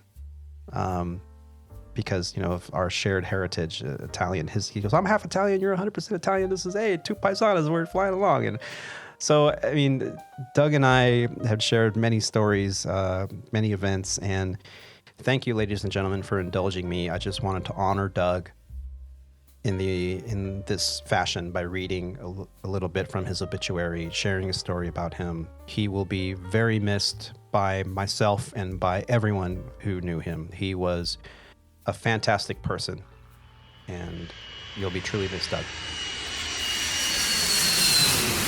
Well, it looks like Terry's not going to be able to join us today. He's probably fell asleep. Or maybe he's having one too many. What do they do in Greece? I don't know. Which caused him to fall asleep. Yeah, of course. That's probably 10 o'clock out there now. Yeah. The other thing I wanted to talk about is some good news. Let's talk about some good news, shall we, Roger? Pilot hiring is going to start up again at one of the legacy carriers. According to Aero Crew News, American Airlines will officially resume hiring for pilots in the year 2025, with its class date set, its first class date, anyway, for January 8th. So, hey, I guess the slowdown has started to creep back up. These full flights have consequences. We need more pilots to operate as much as possible. And as, I think they should have started hiring a little bit earlier, personally, because the slowdown is non-existent. I don't see it. So, yeah, good news that they're going to be hiring up again. And, well, when one starts, they usually all kind of follow suit. So keep an eye out there if you're polishing up your resumes and, getting your hours in, cleaning up your logbooks, making sure they're legible and ready to go. That's probably a good thing, folks. why hiring is always good from an industry-wide standpoint. Mm-hmm. And I know that things kind of stopped a little bit in a hurry, or they slowed down in a hurry. I think things were going gangbusters, like at an unsustainable pace, which I think I've kind of said before. Like there was never going to be the hiring at the rate that they were going for those couple of years as coming out of COVID. But then all of a sudden, with the Boeing debacles and even Airbus, if it weren't for Boeing, apparently Airbus is having some issues too. But Right. um, Well, they got engine issues at, with some carriers with particular engine models. And yeah, so things slow down, things will pick back up. I think that there was probably a lot of people. I think that from a quote, I don't know what exactly the phrase would be, but I don't know how many actual newly hired people there will be initially next for the first probably half of next year, because I bet that there's probably a lot of people that got CJOs yeah, at some point and then actually never got a class date because things kind of stopped. But it's always nice to see things kind of thawing out again. yeah, Um, yeah. it didn't last very long. Yeah, and also there are a lot of pilots in the pool with Spirit's current financial troubles. There's going to be a significant number of pilots getting furloughed, and so they're going to be ready to go get a job. Anybody that'll hire me, they've got experience, they've got a type rating, so they'll probably be at the top of the pack. Also, like you mentioned, the conditional job offers, the CJOs. They're going to have to catch up now because class dates were canceled, and they get first dibs and those. And usually, the longer they sit without getting the job, the less likely they're to come back because maybe they got a job somewhere else, even though they had a CJO.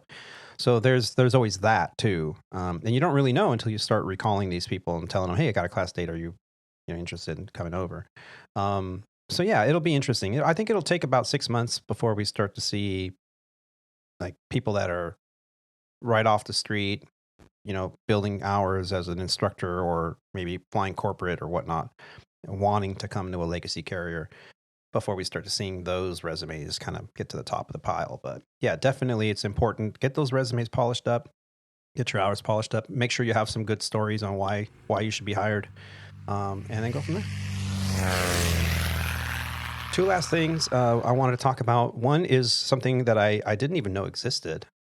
Perimeter flying. Have you heard about this, Roger? Perimeter flying? I had not, although it makes a whole lot more sense now, having you brought it up about some things that I had been hearing in my local news in the San Diego area. Yeah. Yeah. And so an article came across my feed. Thanks to Kyle and the Aviation Business Information Board on Facebook, where he so eloquently puts daily a bunch of airline articles or airline inspired articles to give you an idea of what the airline business is doing. One of them was from the bulkheadseat.com. From Anthony Lozano on October 16th, 2024. This article is entitled, American Airlines Gets Tentative Approval on First Beyond Perimeter Slot at DCA.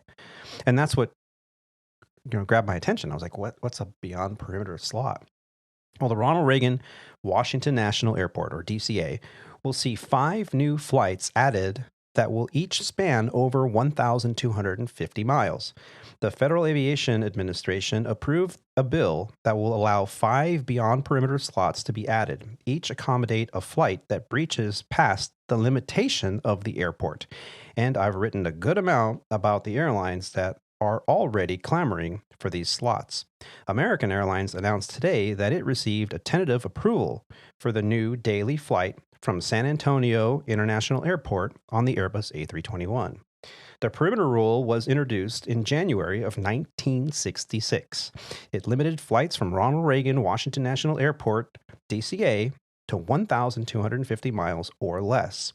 The thought was that long-haul flights would operate out of Washington Dulles International Airport, or IAD, and noise pollution would be reduced for DC residents.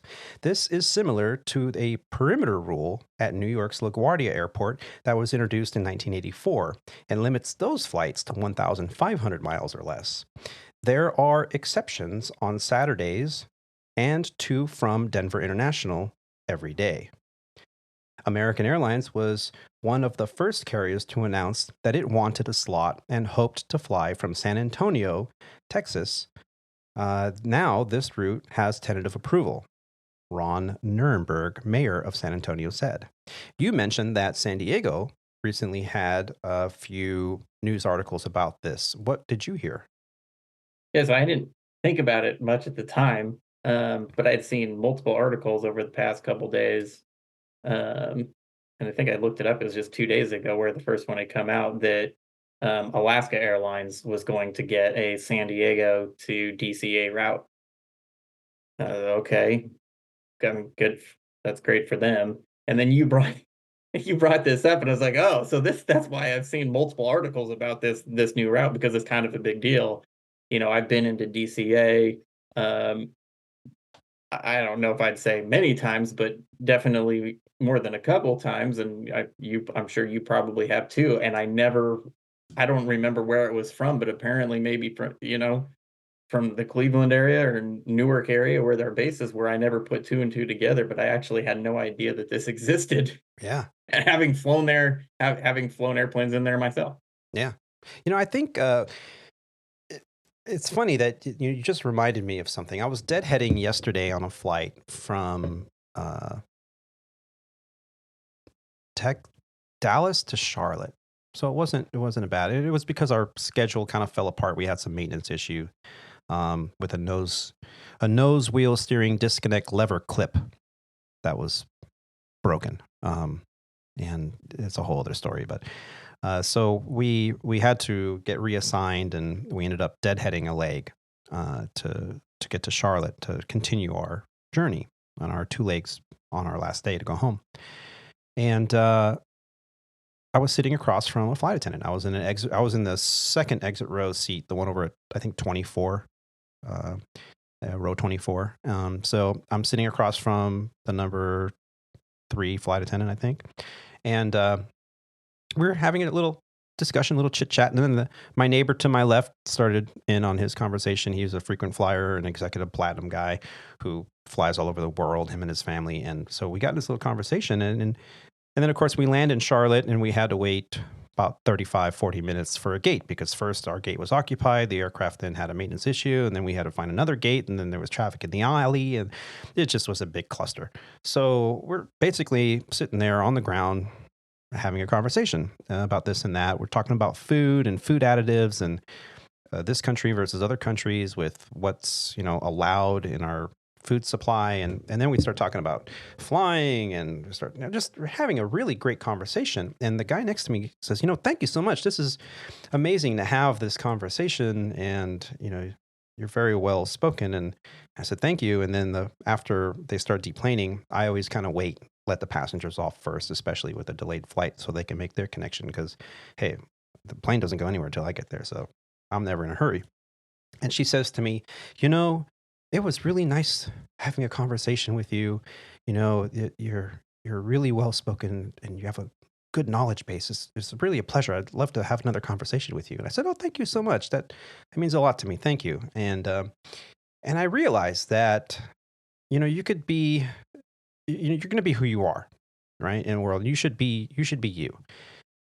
And it's really nice when you see the fruits of your labor, meaning I try to be well-read. I have a podcast, so I want to be informative, and I want to be knowledgeable. So I try to read up and, watch documentaries and stories, and try to follow what I can follow that I'm interested in. And when you see the fruits of that come to fruition, it really does feel good. So I highly encourage all you aviators out there, or even your non-aviators that listen to this podcast. You could go through life and just talk about airplanes and work, contract, work, crew meals and work. Or you can try to give yourself a well-rounded knowledge base, so that when you find yourself in a situation at a dinner party, cocktail party, a bar at the airport, hotel, just killing time, having a beer, sitting next to somebody who might just be a thermonuclear engineer, what do you have in common with them? But maybe you can have a conversation with them. It really does open up opportunity for you to have a well-rounded area that you can actually have a conversation with someone and listen to what they have to say and relate and contribute. So I highly recommend, don't just sit there and watch the Marvel movies 100 times and watch Netflix every night. And if you do, put on something educational. Audrey's rolling his eyes like, oh boy, listen to you preaching. I don't mean to preach. I just, it's just a good feeling. And I wanted to share that with everyone. It was a really good feeling to be able to have an interesting dialogue. Do you ever have those experiences, Roger, with some of your passengers or? Well, not so much for me, but I mean, we have a very different relationship with the people that fly on our airplanes, where we don't really associate with them. It would probably be borderline inappropriate in a lot of ways, because they just deal with business on such a higher level that's confidential even to us. All your NDAs that you have to sign because you might hear something. Yeah. Well, yeah, and really we don't a whole lot, because I mean they do their stuff in the back. I mean, a lot of times it's maybe it's business, and sometimes, and a lot of the time really they're sleeping. Yeah, you don't want to, because we're flying the red eye long haul flights. But yeah, so all of my conversations are with other crew members. Yeah, and we're not that intelligent.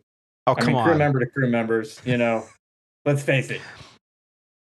Well, every once in a while you'll sit next to a pilot. Did you see the new engine model on the new FADEC for the FADEC model number on that? No, don't be that guy. Don't be that guy. I'd be like, no.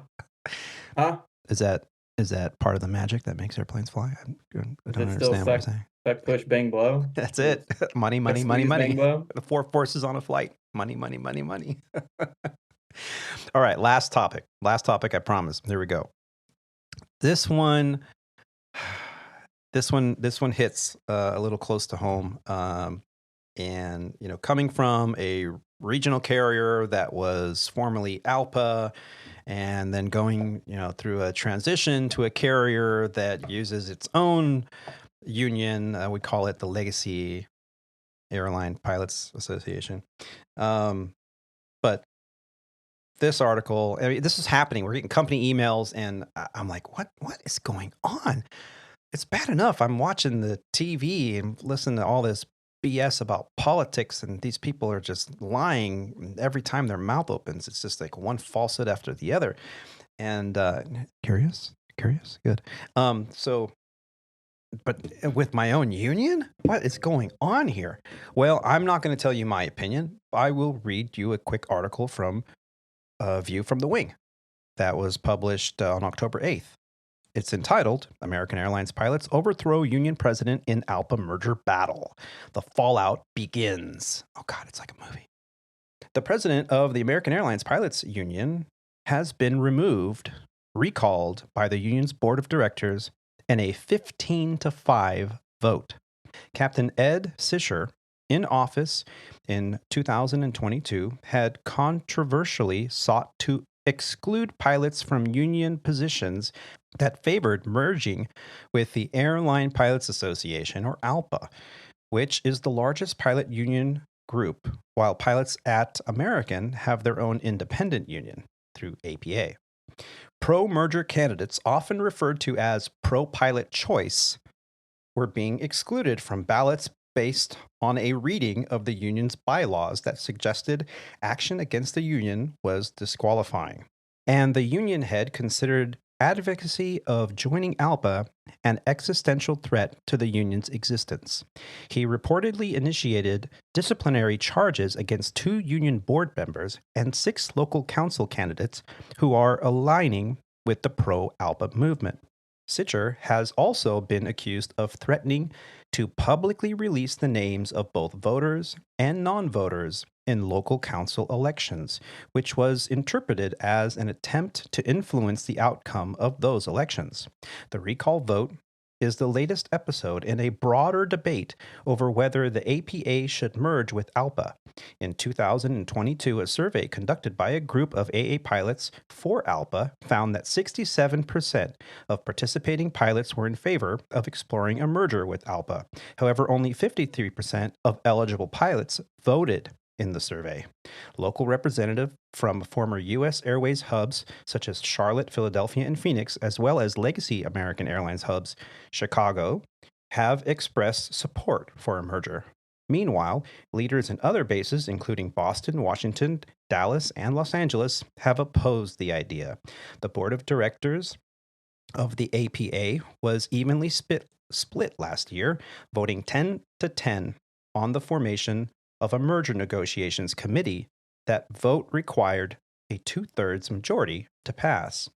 Proponents of the merger argue that joining forces with ALPA would provide greater leverage and resources for APA members, while opponents fear losing the union's autonomy.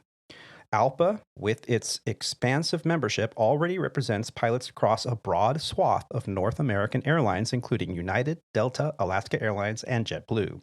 No mention has yet been made to rename the unions the People's Front of Judea or the Judean People's Front, but rumors suggest that could be coming. Sitcher's removal leaves the APA at a critical juncture, with a future of a potential merger with ALPA still unresolved. The union's leadership will likely face increasing pressure to bring the issue to a general membership vote.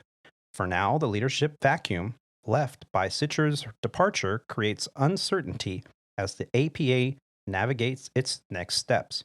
But there was a clear backlash against heavy-handed tactics, which have included deleting pro-merger discussions from their line forum. What's interesting here is that 5 board members voted against the removal. Now, that was a pretty extensive article that explained a lot about what was happening here over at Legacy Airlines. Very similar things are happening. But there's more that article, just the author, they're not a pilot at American. They didn't know what was happening. And I was able to receive a domicile blast from our domicile chair, and I'll leave names out, but they kind of explained a little bit more about what's happening. Because a lot of us are left, I mean, some of the pilots that I flew with recently had no idea this was happening. They're like, what? What? They kicked him out? What? Why? Like, so many people just show up to work, do their job, clock out, go home, update their manuals by clicking a button on their tablet, and then show up to work, fly, and go home and repeat. And they're not really involved in what's going on. They don't read all the emails, and I got to admit, when you're getting 100 emails a month from just about work stuff, the stuff that's pertinent to operating is one thing, but the other politics stuff I usually kind of leave out. But in this email, this news blast, they said the first thing this morning is what they wrote. One of the domicile reps inserted an item in the agenda to recall your president.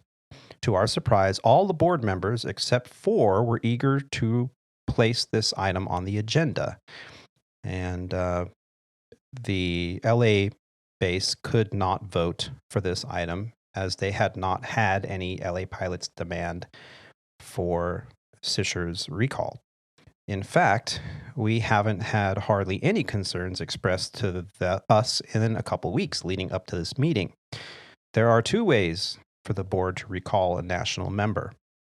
One way is Article 4, Section 5.A, which says board-initiated recall. 2/3 of the board of directors on a 1 director, 1 vote basis secret ballot may cause a recall ballot to be sent to the membership on a national officer. If the majority or more than half of the members voting in a recall ballot vote for a recall, the national officer shall be recalled and removed from office. The other is Article 4, Section 5.B, which means a board recall. The board of directors may recall a national officer by a 3/4 vote on a one director, one vote basis. In the event of a recall under this provision, the national officer shall be immediately removed from office upon the completion of the vote.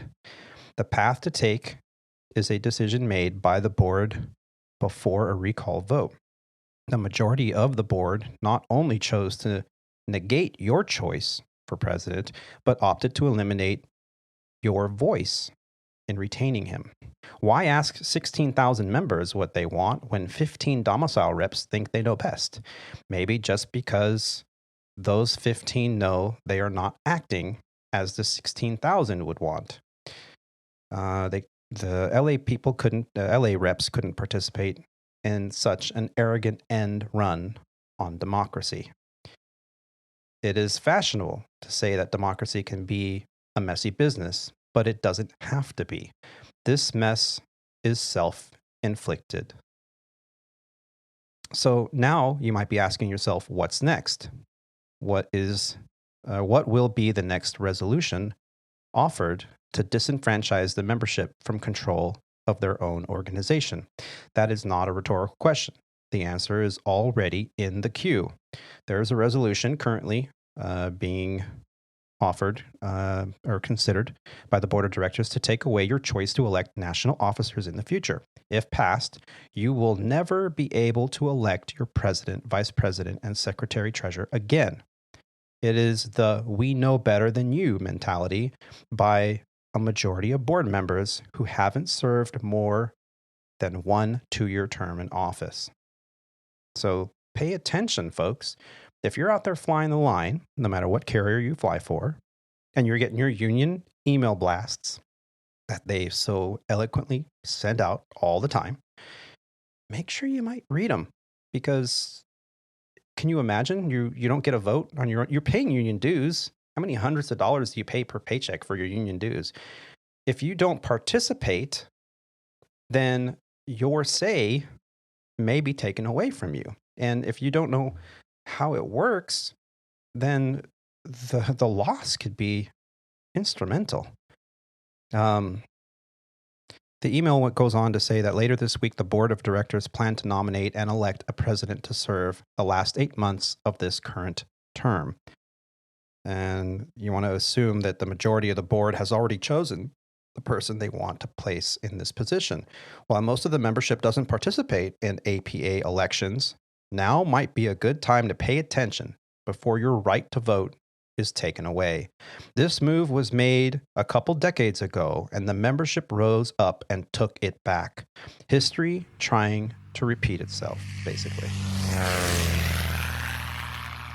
Well, you know how much I love a good airline versus union. I wish Terry was here. Yeah, I do too. Terry would, I bet Terry would kind of make fun of you with me on this one. Oh, he would, huh? I just don't have a whole lot to say. I'm not a fan of unions. I'm not just generally, not really sure. I'm not a fan of politics. And really all unions have become is another side of, there's politics amongst a union itself. There's the corporations, which I understand the reason behind the unions, because corporations can't be trusted either. I mean, it's not like I'm, super pro corporation versus the union. Right. Unfortunately, what I think it comes down to, and everything is, people are self-serving and selfish. And I think that's kind of a lot of what was probably happening here is that, I don't know anything about one side or the other, really. Yeah. Is somebody threatened by, well, if Alpa comes in and we are replaced, what happens to my cushy job? I don't know exactly what that job is. Like, they get paid extraordinary amounts of money to do, I'm not exactly sure what. And this goes all the way back to my Alpa days when did I have a choice to be an Alpa member? I mean, the word choice. No. In a technical sense, I had a choice, but in reality, I still had to live by it. And so then what you were saying is my choice gets taken away because I'm forced to become a member of this and pay money for these people that did who knows what. And so I think that maybe I was a little bit jaded from that experience. Yeah, no, I hear you. And I think most pilots are in line with your thinking, Roger, that, you got in this industry to fly airplanes and have a lucrative career with a And decent yet quality then of we have life. people clamoring over each other in order to get paid extraordinary amounts of money to do anything but fly, to become politicians, of which then you collect my money Mhm. and what? Do what? Try not to fly? I don't know. Well, I did find the reference to that ALPA book that I was talking about, Flying the Line. And this email came from one of our union reps, our union hierarchy in Los Angeles. And he wrote, when I was employed by my former carrier, ALPA gave me their book, Flying the Line.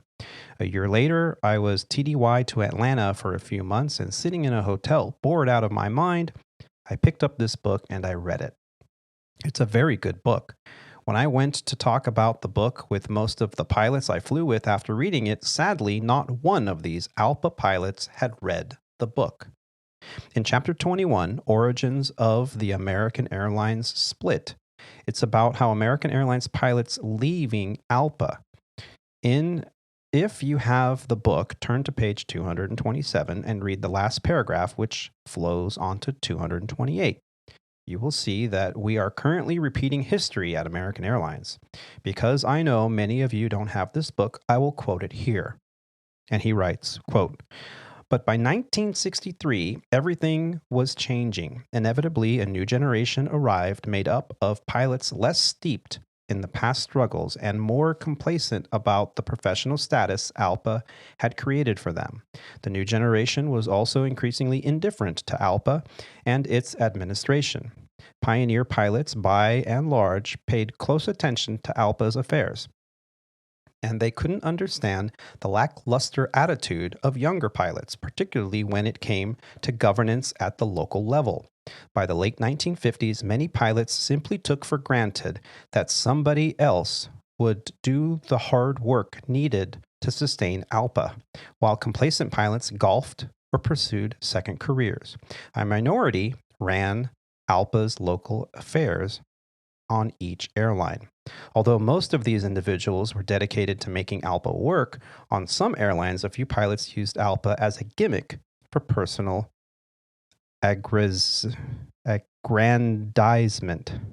aggrandizement. Okay, that's a new one. And this is what's bold.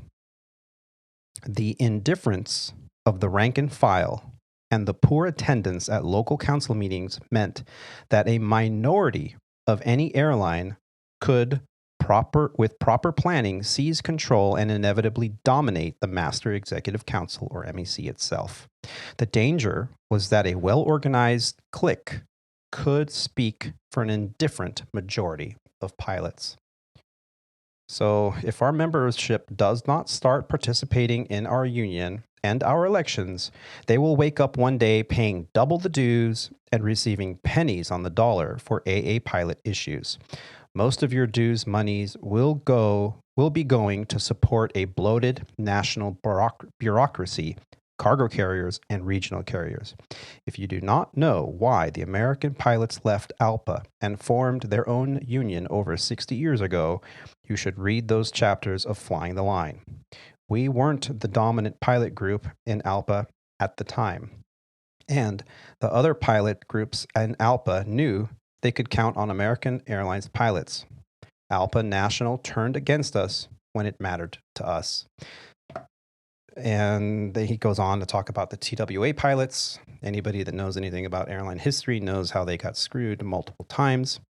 Talking to former Envoy pilots about their experience with ALPA a decade ago. These pilots led a courageous negotiation against airline management for better pay and benefits at the regionals. When negotiations were exhausted, those pilots presented an argument that did not meet the rightful expectations. Envoy pilots rejected the agreement. Management took those terms over to PSA, and it's been said ALPA National told PSA to accept that very deal that was rejected down the road at Envoy. This was a national union undermining one of its own carriers. ALPA actually assisted management in whipsawing the wholly owned regional carriers. When a deal is rejected at one, it should be rejected at every carrier. And I remember this at Sandpiper. And we were up in arms going, hey, wait a minute. They're ALPA, we're ALPA. What's going on? And you know what the national ALPA said? They officially said, we don't get involved in local executive council issues. I'm not trying to sway one group against another. I'm just giving you the information. And my suggestion is be a part. Take the time. You're on a deadhead. Instead of watching the movie you've seen 500 times on your tablet, read an email, participate, vote, or demand a vote. Your say matters. You pay those dues. That's your money. They work for you, not the other way around. Your union works for you. Terry would say this. My union speaks for me, right? How many times has Terry said that? Well, make sure it's your union and not your union's union. But enough about that. Let's wrap up the show today on a more positive note. What's up next, Roger? Where are you going? Hawaii. Aloha. Aloha. Got a three-day trip to Maui. So you're staying in Hawaii you're staying on the east side? East side. East side. All right. Well, have fun. Enjoy the wind. Enjoy the sunshine. Make sure you get sunburned. Should be able to accomplish all of that. Fairly well. I don't know. For us, it's I got 2 nights in the same place. That's pretty good. Yeah, that is good. Well, pack your running shoes because right outside of your resort, there's a nice walking trail on the ocean side, and that actually goes on for quite some time. You could get a good run in. I'll have some sneakers. I'm not going to bring my tennis rackets. Oh, there you go. One of the other, there isn't. We'll see if one of the other guys wants to hit a tennis ball around. There you go. But yeah, it's been fairly, I don't know if I said it directly or it just kind of could be inferred. I haven't had to do as much, but man, our schedule for the next 2 months has definitely picked up a lot. Yeah. So I got stuff going all the way into December. Enjoy it while you can. Going here, there, and everywhere. Yeah. Yeah. So. Well, good. Well, I'm very happy for you. I hope you have just a wonderful time. Thank you. On the islands and get some good poke. Yeah, we'll see what everyone wants to do. But we actually got 2 airplanes going out there, so. Oh, so 2 crews. Lots of crew members. Yeah, lots that's of crew members. Trouble. I know. Yeah, trouble. Party in Hawaii. Well, just thank you so much, Roger, for joining us today. I look forward to hearing more about your adventures and on the next one, hopefully. Yep. Should have a little bit more recent flight experience from that one that I can remember. I couldn't even remember. I know it. Well, you just got in today, right? So, yeah. No, I haven't. No. No? Oh, I thought you were flying until 11. Oh, okay. No. I was playing pickleball. Oh, you're playing. Oh. But I had I said I could do Thursday, and I set up Friday morning pickleball. Well, Yeah, well, you know how it is. You gotta wait till 11. Thursday, I was, that time disappeared. I had a deadhead out of there. Yeah. But anyway, well, folks, just want to say thank you to all of you for taking the time to listen to these aviators here. Please help us out by sharing this podcast online and with your friends. Make sure to subscribe and follow the Squawk Ident Podcast on whatever platform you're listening on. We also love receiving listener feedback. You can send us an email right there from our website at aviatortony.com. That's AV, the number 8, RTONY, Alpha Victor 8, Romeo Tango Oscar November Yankee.com. You'll find audio archives there, photos from the flight line, guest book photo tab, and even Squawk Ident Pilot Shop. You can contribute financially to the show right there from our homepage, either a one-time or a recurring donation. Everything helps. I just got the bill for my Zoom account for the year. Right. Yeah, okay, here we go. Facebook, YouTube, and Instagram users can find us under the Squawk Ident Podcast. And I just want to say a final thank you to all of you for taking the time to listen to these grateful aviators. Keep the dirty side down out there. Be safe and take care of each other. Bye, y'all.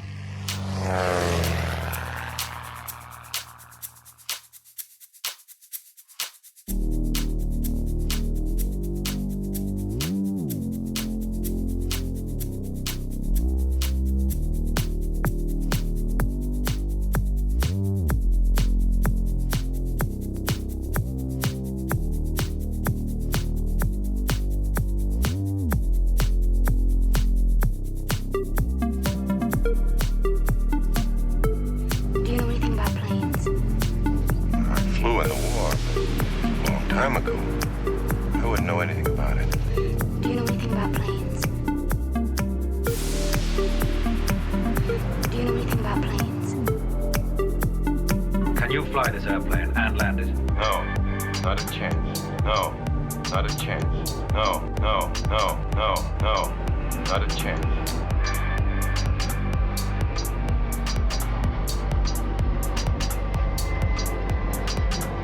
Roger. Huh? Roger. Huh? Request vector. Over. What? Do you know anything about planes? Clearance, Clarence. Roger, Roger. What's our vector, Victor?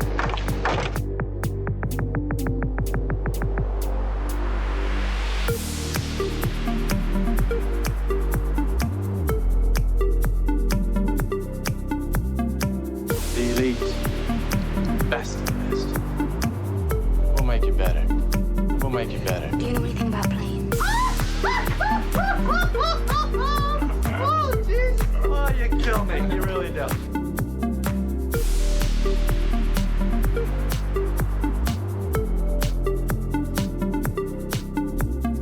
Do you know anything about planes? Captain, how soon can you land? I can't tell. You can tell me, I'm a doctor. No, I mean, I'm just not sure. Do you know anything about planes?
Can you fly this plane and land it? It's an entirely different kind of flying.